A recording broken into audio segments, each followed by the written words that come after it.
We all live in the past because there is nothing else to live in. To live in the present is like proposing to sit on a pin.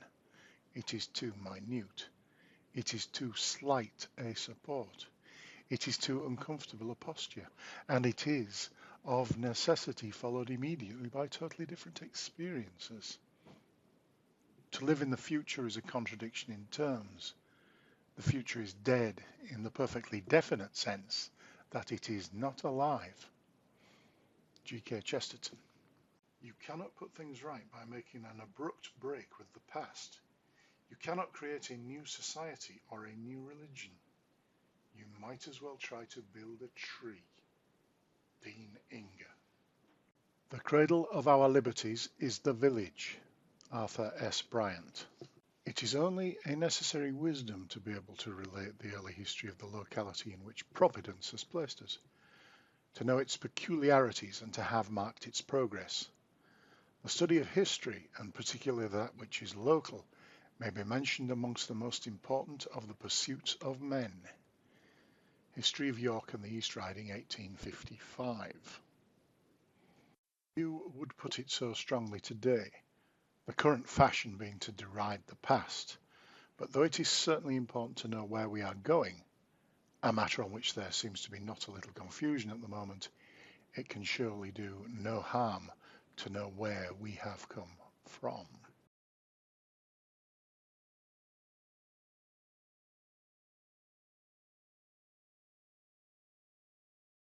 Meeting Bob Hartley, the great bear of a 72-year-old, was like brushing the dust off a book found in some attic and discovering it to be the handwritten unique history of a village. Quite simply, he is the sole survivor of a 300-year-old, now illegal profession, which was probably the most bizarre way of earning a living ever contrived by Yorkshiremen.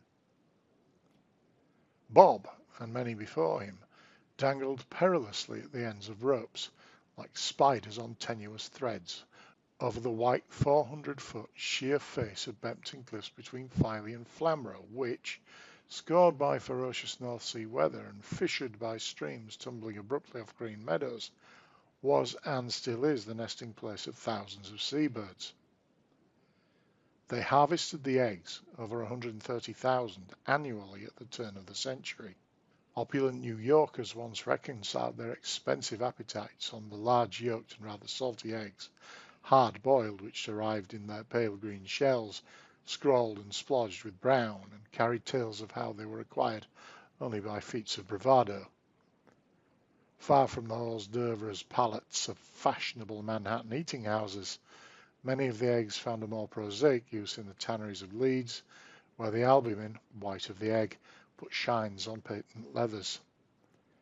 In 1954, Climming, as the cliff climbing was known locally, was banned as a conservation measure, and the enduring impression, due largely to it being turned into a major tourist attraction by West Riding coach operators, is one of grown men performing fearless aerobatics to satisfy their adventurous spirits, and of young lads following suit to auspicate their virility in the eyes of their fathers. But Bob, being the only regular professional Bempton egg collector alive today, says categorically, that idea was a lot of rot. In those days you had to turn your hand to anything to earn a few shillings. There was never anything romantic about it. So what then is the true story of Climming? The collector's world was a vertical city of guillemots and razorbills, sitting packed on narrow ledges, slimy with droppings. Hurtling bodies whizzed dangerously close to his head as he placed the eggs in 2 canvas bags, slung over his shoulders. He was deafened by the excited, raucous growls of the birds, and in his nostrils hung the acrid smell of dung and fish. No climbing was done before the nearest Saturday to May 14th, and then it continued for 6 weeks. When I started in the early 1930s, says Bob, the other men worked on the land and the farmers let them off to go to the cliffs, then got them back for the harvest. They could get 30 bob a week farming, probably 10 bob more while on the eggs, and thought they were millionaires.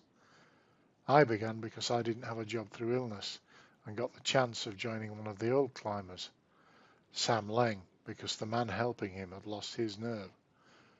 The men organised them into gangs of 4, 3 to hold the rope and 1 to sit in a harness they called breeches and climb down the cliff face. At 7 in the morning they met in the village and tramped the mile to the cliff top, usually silent and in single file. Bob remembers, we had maybe 15 minutes smoke and then went down about 5 or 6 drops and up for some food, a bit of cold tea and a piece of pie in your hand, or perhaps a sandwich, and then down another 3 or 4 times. By this time the tourists had arrived, eagerly awaiting the spectacle of men clambering over the abyss and reappearing a while later with eggs that could be purchased and taken home as souvenirs. We did 1 exhibition drop for them, says Bob. The work was already done before they came. The occupation has had little written about it anyway, so it is impossible to say how many were killed at it, although certainly there were quite a few. The danger was not so much becoming parted from the rope, although when tarred hemp was used some did fray on knife-edge rocks. Later, thicker and safer manila was used, but dislodging boulders as the rope swung from side to side. There are still some tales around of men knocked unconscious by falling hunks of chalk, being dramatically rescued. The sad, slow death of Joseph Major after such an incident in 1917 is still remembered in the village. Adroit pioneers of the profession stuffed their flat caps with grass, optimistically to lessen their chances of concussion or brain hemorrhage.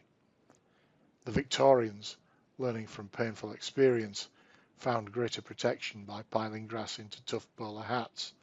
The Edwardians acquired the even more protective policeman's hats, and climbers returning from the European trenches of 1914 to 18 wore tin hats. By the time Bob was on the ropes, the ultimate safety helmet had been found, the coal miner's hat. I remember having a really narrow escape. I was a long way down and I felt the rope pull against something.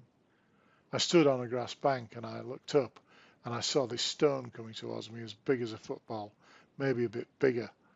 I stood there waiting on it to see if I could judge it and get quickly out the way. All I can remember now is it bouncing on the bank and shooting just over my leg. Another few inches in its path and it would have taken a leg off for certain. When Bob first went down Bempton Cliffs, the eggs he came back with fetched a shilling for every baker's dozen of 13. In 1954, he got 4 shillings a dozen. Towards the end, Bob began to wonder whether the money was sufficient coercion. Fewer eggs each year were being taken, and naturalists were in no doubt that the profession was badly depleting the guillemot and razorbill population. But Bob, admitting that numbers were dwindling, even now defends Climming. The very routine of a climber to ensure the eggs were fresh, he says, meant that the birds would still be able to breed. We would climb one part of the cliff one day, then another the next day, and yet another the day after, and go back to the beginning and work along the cliff again, by which time new eggs would have been laid by the birds to replace the ones we took. In the final years of Climming, technology, as with most things, was catching up on the profession. Bob got a winch from a builder's yard to help in lowering the ropes. Another gang of climbers tried using a radio between climber and rope puller.